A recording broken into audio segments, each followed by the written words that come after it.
மாரியன வாழ்த்துக்களை பொழிந்த அனைவருக்கும் நன்றி.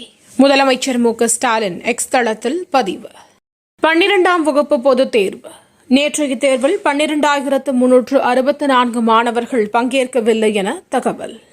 பொதுக்கூட்டங்களில் பேசும்போது அரசியல் கட்சியினர் நாகரிகத்துடன் நடந்து கொள்ள வேண்டும். தலைமை தேர்தல் ஆணையம் அறிவுறுத்தல். தொகுதி பங்கீடு. திமுக விசிக இடையே இன்று 2ஆம் கட்ட பேச்சுவார்த்தை. தமிழகத்தில் தடையில்லா சீரான மின்சாரத்தை விநியோகிக்க வேண்டும். அமைச்சர் தங்கம் தென்னரசு உத்தரவு. பிரதமர் மோடியின் தாத்தா வந்தாலும் திமுகவை அழிக்க முடியாது. அமைச்சர் உதயநிதி பேச்சு. கட்சி தலைமை எந்த தொகுதியில் போட்டியிட சொன்னாலும் போட்டியிடுவேன். பாஜக மாநில தலைவர் அண்ணாமலை பேட்டி. அரசு மருத்துவமனைகளில் செயற்கை கருத்தரித்தல் மையம். உயர்நீதிமன்ற மதுரை கிளையில் தமிழ்நாடு அரசு தகவல்.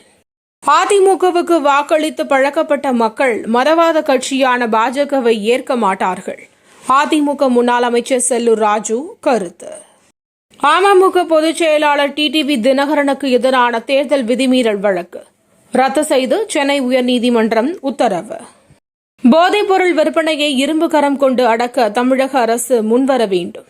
டிடிவி தினகரன் வலியுறுத்தல். பெங்களூருவில் பிரபல உணவகத்தில் வெடிப்பு சம்பவம். 8 பேர் காயம். பெங்களூருவில் உள்ள ராமேஸ்வரம் கஃபே ஹோட்டலில் வெடித்தது வெடிகுண்டுதான். கர்நாடக முதல்வர் சித்தராமையா பேட்டி. மோடியுடனான சந்திப்பு மரியாதை நிமித்தமானது.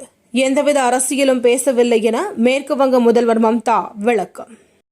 தமிழகத்தில் மார்ச் 6ஆம் தேதி வரை வறண்ட வானிலையே நிலவும். வானிலை மையம் தகவல். தினம் தினம் நடக்கும் முக்கிய நிகழ்வுகளை சுருக்கமாகவும் தெளிவாகவும் தலைப்புச் செய்திகள் வழியே அறிந்து கொள்ள QLN நியூஸ் சேனலை சப்ஸ்கிரைப் செய்யவும்.